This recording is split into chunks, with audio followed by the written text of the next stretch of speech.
So my name's Clark Carter. I shot The Crossing. I'm also one of the key characters in The Crossing, and I produced the film as well. My name's Jules Harvey. I met Clark after they'd done the trips and ended up coming on board as the director of the film. So basically had the beautiful task of going through hundreds of hours of footage and with a bunch of other people and putting it together into the final film. I've got a bit of a background in adventure. I've been down to Antarctica. I've done a lot of climbing around the world. So when I actually met Clark and I sort of saw what they'd done, there was something fascinating about it.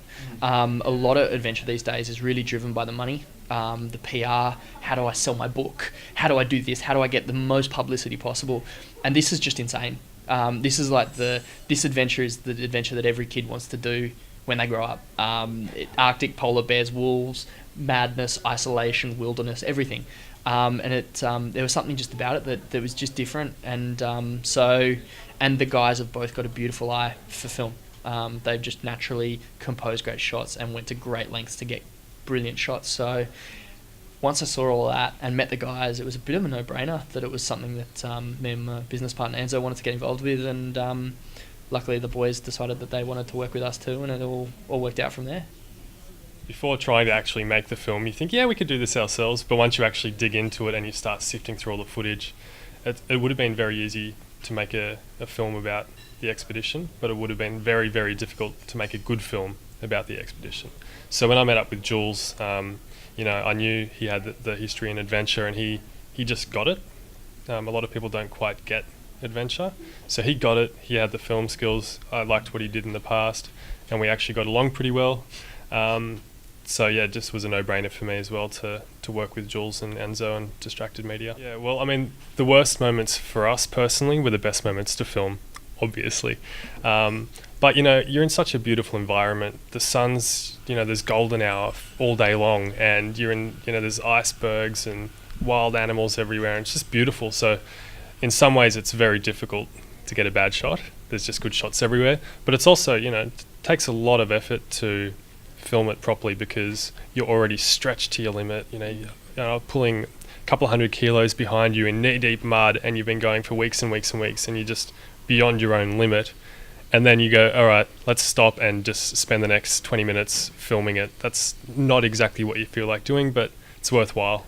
I find it really interesting that even in the film there is a couple of references to the fact that the boys filmed it themselves, and you can see there's a couple of shots where they walk back and pick up the camera from hundreds of meters away and stuff like that, and yet people still get to the end and go, so where was the film crew? And yes, I think it's Bear Grylls or something like that, and you're like, no, this was just the two guys alone, but the footage it's as you say, just amazing. So it just doesn't, it's beyond that of what people think can be captured by two guys on the ground, and they think it's a film crew even though it's not.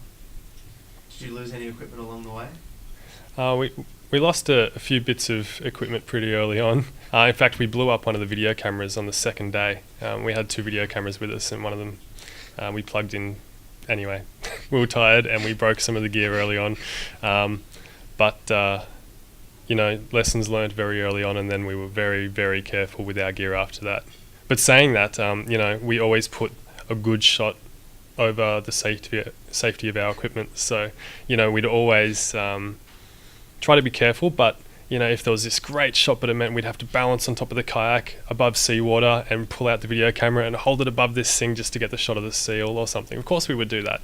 I would rather have a good shot with a broken camera afterwards than not get the shot at all. So Chris and I first came up with the idea to cross Victoria Island in 2004. We did the first trip in 2005. We failed. We went back there 3 years later in 2008, finished the job. So Jules and I met up in 2009 just after we got back, and I had 100 hours of footage, and we've pretty much been chipping away at it since 2009, so a good 3 or 4 years. It's funny that making the film's taken just as long to finish the adventure, which we quite often find funny, which one was going to finish first. So what's next for you guys? What's the next big adventure? Well, I don't have anything planned at the moment, but last time I said that I ended up at the North Pole a few months later, so we'll see what the year brings. Yeah, we're just for me or for us it's all about film at the moment. So writing scripts and sort of chatting to people about other docos and putting together other ideas and doing some more web series stuff and all of that. So we'll keep hopefully pumping out good stories. And for those who want to tell those sorts of stories or go on adventures themselves, do you have any last words of wisdom for them? Get up off the couch and do it. Yeah, just do it. It's not going to be easy. Yeah. And just keep banging your head against the brick wall. It'll come down eventually. Yeah, if you're passionate and you're determined and those sorts of things, you can have a really good crack at it. And even if you don't get exactly where you want, exactly the way you wanted to, you'll have, the journey, not the destination stuff. You'll have an amazing time trying and have a good story to tell the grandkids kind of vibe.